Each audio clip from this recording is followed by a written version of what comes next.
What up, it's your boy Roy Jones Jr. Right now you're checking out LinealBoxing TV with Bertie.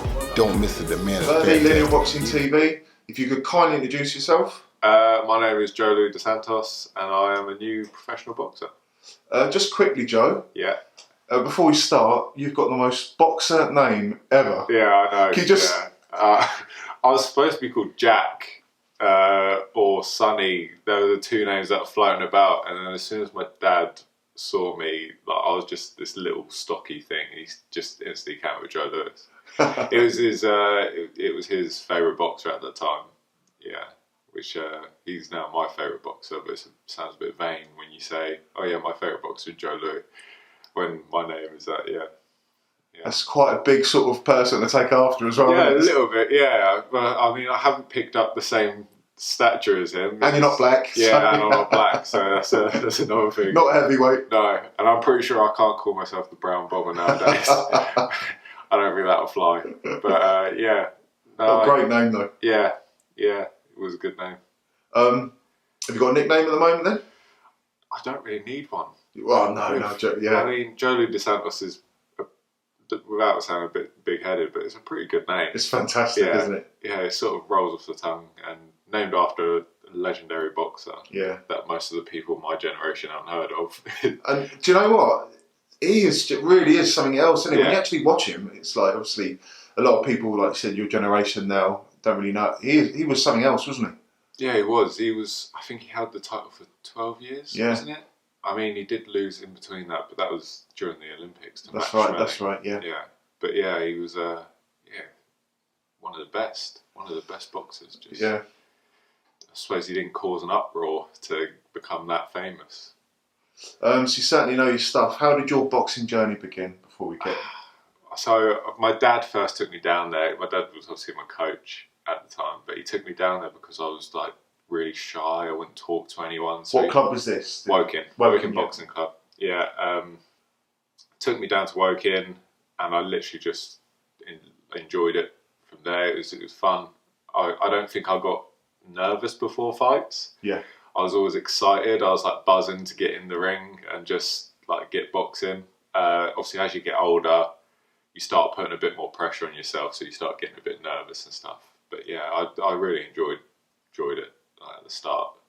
Obviously, towards the end, it was sort of it was just beginning to grate on me. Where you train extremely hard for a fight. You go there, you think you've won. Most of the crowd think you've won. You don't get the decision, but it goes like that sometimes. And that's the thing with amateurs as well. There's such good competitive fights, but like you said, I've seen so many awful decisions. It must be so hard to sort of just keep motivated sometimes. And then it's worse when you come out the ring and you have all of these people saying, "Oh yeah, I thought you won that," and you even get some of the judges come like behind into the change room saying, "Oh yeah, I thought you won that." It's the worst thing to hear, isn't it? Especially when I think it was one time I was boxing down in Essex and they did it all in like weight order. Apart from me, I was on after Nick Webb, so they definitely didn't put me in weight order. But I was on last, and I absolutely battered this boy for the 3 rounds that were in there, and I didn't get the decision. Then you had 3 of the judges come into the changing rooms and say to my dad, "Oh, I had your boy up. I had your boy up.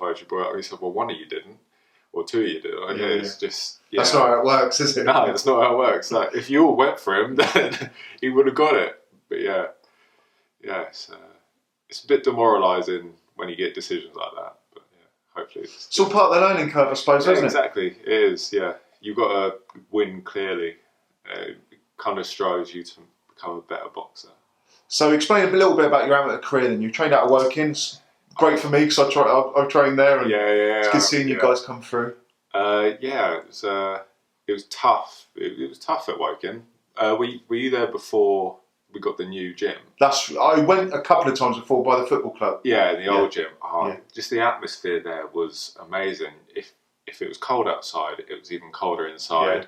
Hot outside, it was more hot inside. You couldn't go to get a drink without being seen. Yeah, no hiding place, was there? You didn't want to use the toilets because there were spider webs everywhere. It was like, and the ladies' toilets were locked for the ladies, and they were in pristine condition. So you couldn't go anywhere. It was a lot tougher than it was at the newer place. It's a bit plush, that new place. Yeah, isn't it? it is a bit plush. It's nice. It's a nicer place, but it just doesn't have the old like the old boxer vibe. Yeah. Do you know what I mean? But no, I really enjoyed Woking.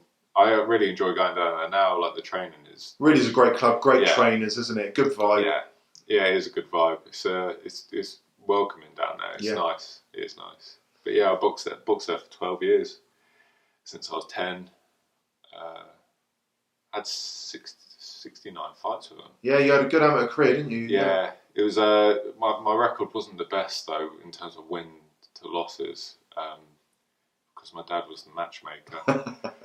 So I was going up against sort of like all the bigger names and stuff like that. I boxed against the likes of Jordan Gill. Okay, yeah, he's doing great at the moment, isn't he? Yeah. David Caldwell's doing a great job. Jack Flatley, I boxed against him. Joe Laws. Quite a few others. But yeah, mine's gone blank. Quite a few others. Yeah. But yeah. Ben Cheeseman. Yeah, that's right. Yeah. Yeah, some big names, and they're all tough. He didn't like to give me easy ones. The only easy ones I got was going up into the southern counties, because they weren't the bigger names. They were just sort of local lads and stuff like that. But yeah, it sort of made me a better boxer. And you've got to test yourself against these guys. Yeah, exactly. And as well, like I say, if you're fighting that level, even if you have a 50-50 record in those you've got a good record. Yeah, exactly. Yeah.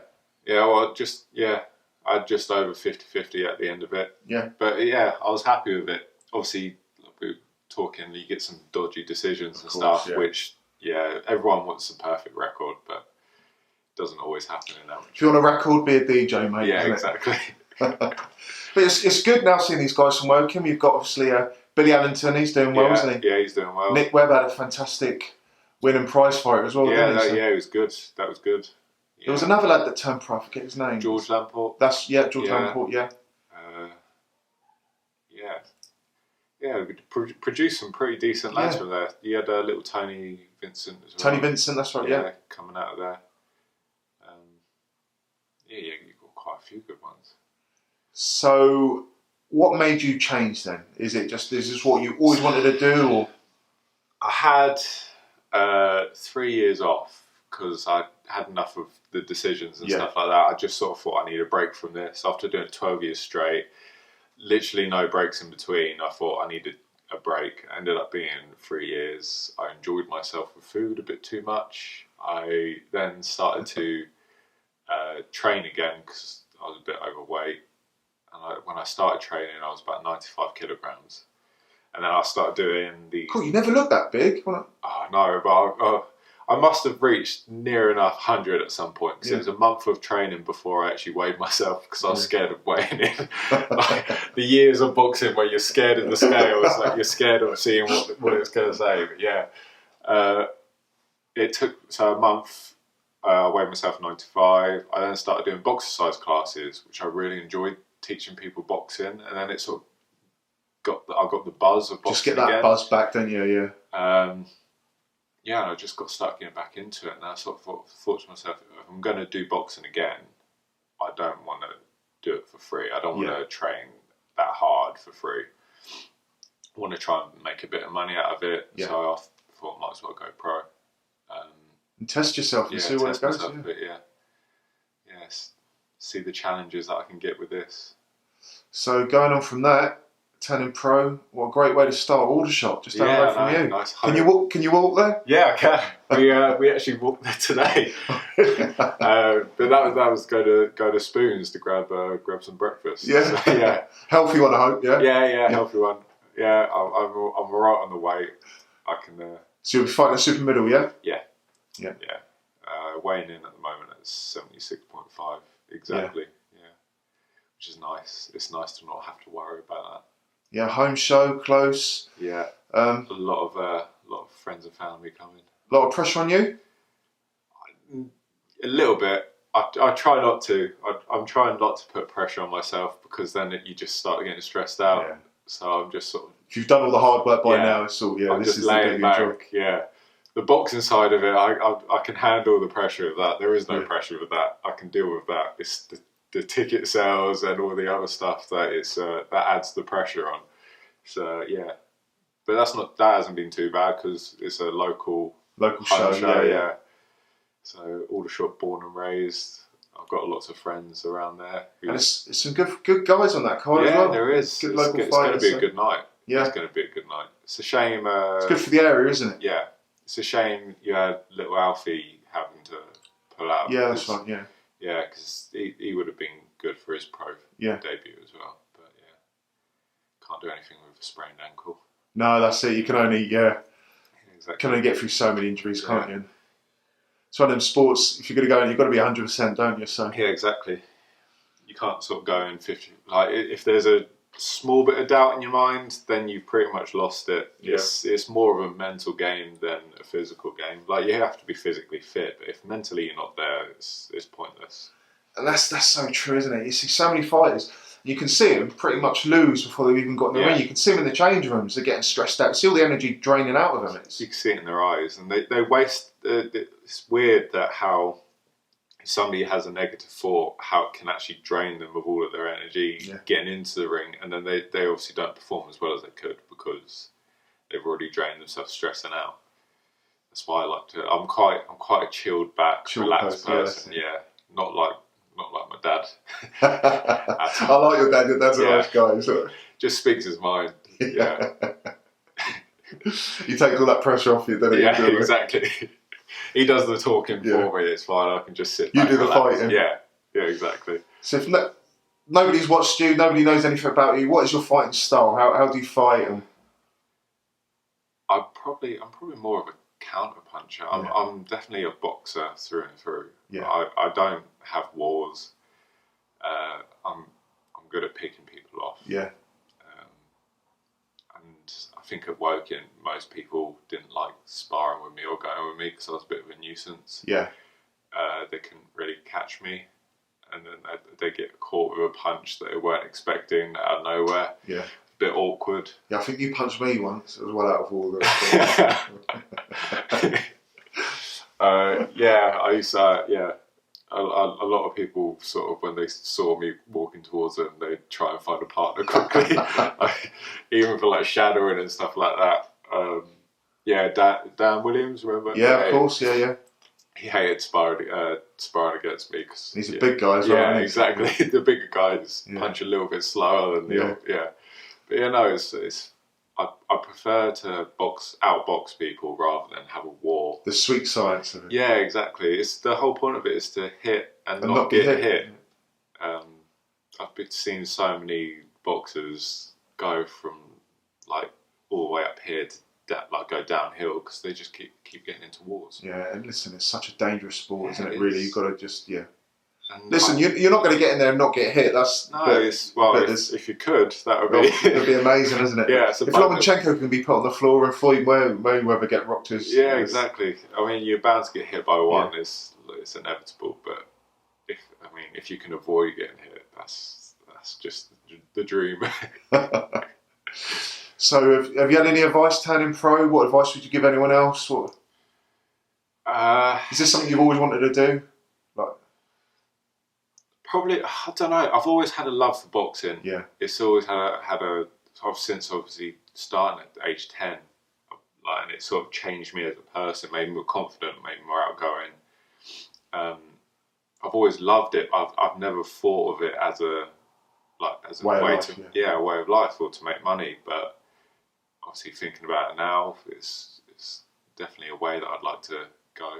Are you good at it as well? Yeah, exactly. Being good at it is sort of helpful. That's massively helping it. Doesn't mean I'm starting from scratch and like a new job doing an apprenticeship type thing. I'm already sort of halfway there. It's like I've already got the qualifications for it. I just need to work my way up. Yeah. I don't really see. I've had advice from loads of people, and it's been helpful, but I don't think I could give it. I'd have to say to people, make sure that it's 100% what you want to do. Yeah.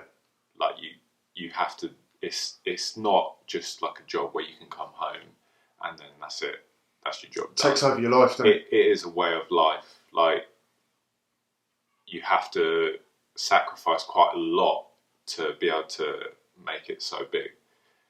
And it's hard to try and, because obviously you don't get paid until you box. So when you're starting off, it's quite nice to have a job whilst you're building up to that. Yeah. If you can have like your own self-employed job where you can choose your hours, that's a lot better. But yeah, it is tough. It is tough starting off, but once you get into sort of the momentum of it, I think it will ease off a bit. It will get a bit easier.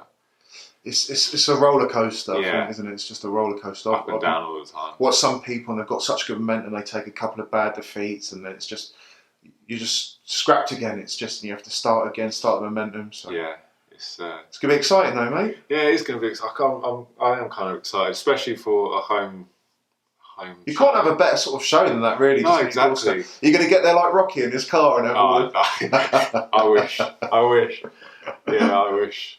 I wonder if my dad knows a few people that have got some decent cars. I can go Ferrari or something. Turn up in style. Yeah, that'll be the start of my ring entrance. Yeah, that's right. Yeah, no, I think Scott Quigg did that once. He walked all the way to the ring and just walked in, but maybe do that a few fights. Yeah, maybe after I've got a bit more of a following or something. So you're training out of Guildford, yeah? Yeah, train out of Guildford. Good stable there, isn't there now? John Edwards, yeah, it's quality down there. Good lads as well. Lads, they welcome you in straight away. It's nice, yeah. Nice to see Ches back in Aldershot as well. Yeah, it is. George It's Lamport. Yeah, so a few familiar faces down there, which was quite That's nice. going to help, isn't it, as well? Yeah. Just all that familiar. You're not on your own. Exactly. So, yeah, boxed with George before. Used to go down sparring down the army camp, and Ches, like, is sort of well known with that. It's just nice seeing them all. Yeah. And they're all going to be on there. It's going to be a quality show. Yeah. But they're all good boxers. Yeah, it's going to be good show to watch. A couple of guys from Frimley Boxing Club as well. Sam and Aaron, they're decent lads. Yeah. It's going to be a good little show. It is. Can people still get you for tickets? This is the most stressful thing in the world, isn't it? Tickets. The fight is the easiest bit. So I honestly don't think. I think the tickets are sort of close to running out, and I think I've got a few people that I've got to hear back from. But yeah, I don't think there's any more tickets to sell. How stressful is it selling tickets? Oh, it's so stressful. It's like, because you have to make sure you've sold enough to make money to basically pay the other boxer, pay the venue. People don't understand that, do they? And then you sort of try and make your own money, and obviously you've got to pay the promoter, manager and coach with a percentage after a certain amount. But it's the stress of making those two before you paying yourself is the biggest thing. Like, you get more stressed about paying the other people off than paying yourself. Yeah. And it seems a little bit like it's something that I don't think boxers should be having to stress about. It's backward, isn't it? Yeah. It's backward when you think. I don't think they do it in any other sport. There's got to be an easier way, surely, I think soon there's got to be a way. I think in like MMA, UFC, even in wrestling, there's like a cut, there's like a amount that they're going to have. Yeah. They cut it at the end. Irrelevant to what? Yeah, so neither of the boxers have to do it. It's like all promoters and stuff, and it's a set amount that they get. Yeah.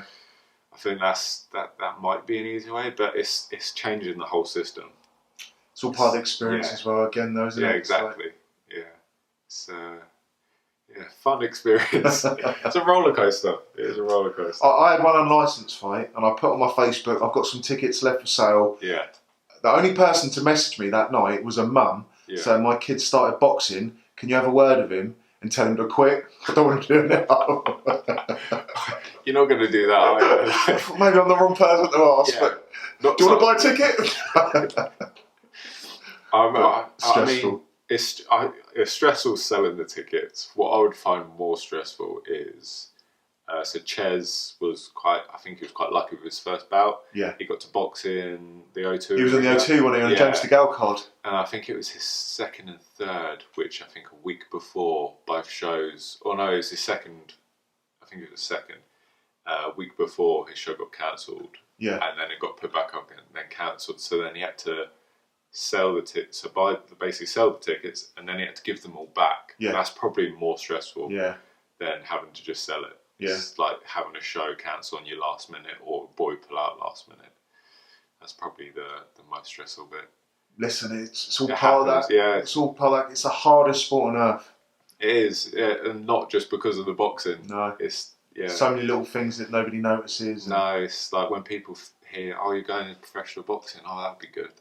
You're going to be a millionaire next week." Easy, yeah. No, it really doesn't work like that. It really doesn't work like that. Obviously, if you've done some like stuff as an amateur and you've made it into the England or GB squad, then you start a bit higher, and you get a little bit more of a back in. Yeah. But so if you won the Olympics, you've got it off. Yeah. It's still just as hard to make money. Like, you still have to get people to come in. No matter how well known you are, no matter how much you're backing, you still have to try and get as many people in and get as much money so you can earn a decent amount off of it. And on top of that, have a fight. Yeah, exactly. Everyone forgets about this. Yeah, don't forget to train and have a fight. And make sure your weight's all right. Yeah. So let's quickly go on to that. Everything been good with your camp, your first sort of like camp as a pro? Yeah, I mean, when I first joined on, they were already in the camp themselves, and I joined straight into a camp. Yeah. So from the start, I've been used to doing their camp training. And then it sort of like took a bit of a back step after they finished boxing. It was quite nice. It was quite nice having like a little break, and then they started up again. And it's nice. The training's good. It's tough training, but it's good. Got me back to sort of where I was as an amateur. Yeah. With a few pro sort of like changes here and there. Well, especially your side, a lot of people sort of do struggle, don't they, going from amateur to pro? But you've sort of always had that pro sort of like that sort of style. I'm watching you, a very classy sort of fighter. They say it's because the amateur style is hard to keep up for all those rounds. But when I was boxing as an amateur, I was able to do that for all those rounds in sparring. So moving it over is just getting the fitness to keep that going the whole time. Yeah. Like I said, I prefer not to get hit when I'm in the ring. Pick people off with your jab, move about, annoy them a bit. Yeah. Let them make the mistakes. Yeah, exactly. Let them swing a few times at you because they're pissed off they can't hit you. But yeah, that was always good. Oh, good fun. Is there anything you want to end on? Anyone you want to sort of like thank for sponsoring you? Or I want to thank Howard Taylor Associates for sponsoring me. They've basically helped me with all of my kit and stuff like that. I'd like to thank Steve Knight and Knight's Paving. They've been a big help as well. I'd obviously like to say thanks to myself, because my own company has sponsored myself. Oh, what company is that? Sanctus Massage Therapy. Oh, good stuff, yeah. I thought I might as well. I mean, I'm self-employed, so stick my own money into it. They've been massive helps. They've definitely helped this transition going into it. Yeah. Without them, it would have been a lot more difficult. Yeah. And obviously, I'd like to thank my dad, because he's been a massive help. Is he excited? Yeah, he's really excited. He came to watch me spar the other day, and he was really excited after that. Yeah, it's good stuff, your dad. It'd be good to see him. Yeah. He's it'd be nice to have him down there cheering me on. It'd be a bit weird though, not having him in the corner, like having somebody else, because I'm used to getting back to the corner and him slapping me on the back of the head. For no apparent reason. Even if I've done really well, it's still giving me a slap on the back of the head. Never good enough. It's a slap on the back of the head for well done, mate. Yeah. Or a slap on the back of the head for what do you think you done wrong? Yeah. Yeah. And then you tell him, and he said, "Well, why aren't you doing it then?" Yeah. He's a good bloke. Now you've got a good team around you though at Guildford, haven't you? Yeah, really good team. Yeah, I'd like to thank the whole team as well, I suppose. Yeah. You got the coaches the coaching down there is amazing with Lenny and Casey and John, obviously, and just all the boxers. Like, it's just a good club. Yeah. To start off, like, they're so welcoming. They help you through. They give you so much advice throughout all of it. It's good. It's enjoyable. They make it enjoyable for you.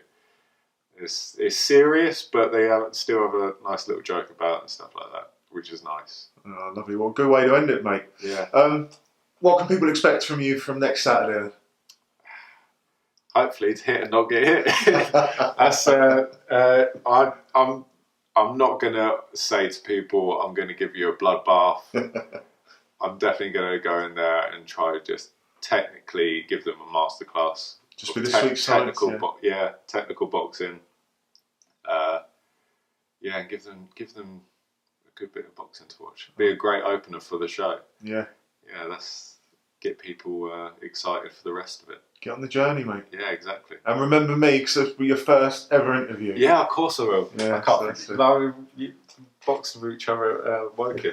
There's a few good lads starting up now. There's a few good guys coming out of Frimley. It's great for the area. Do you know what I mean? Yeah. There's a guy named Finley coming through. He's really good. I'll try and get hold of him. It's getting more and more popular. Especially for this area. It's fantastic. Yeah. Getting shows on, fair play to the promoters, putting on the Princess Hall. It's a great venue. So. It is a great. I didn't realise it can hold as many as it's got. Yeah, they used to do a few the Maximus battles down there, Yeah. Maximum battles, and it was great shows. Good atmosphere, quite closed in. Yeah. So. Yeah. Be a good atmosphere in there. Yeah, it will be. Hopefully, the only times I've ever been there is for like when I used to play for All Shot Boys, like at award ceremonies. Thank God you said that. I thought you were going to say I was watching like. No. When I was like little, I was given like award ceremonies for football. Yeah, no, I haven't been there for pantos. No, God no. Haven't done the whole "he's behind you." Hopefully, people do that to me when I'm in the ring. That's it. Yeah. If they're saying that, that's good. Yeah. Well, he's behind me. I'm facing the wrong way. No, mate. Listen, I'll try and get a video of the fight as well, and I'll put it up on my channel as well. That'd be amazing. Follow your journey, Joe. It's going to be really good. Thanks so much for your time. Thank you very much for this.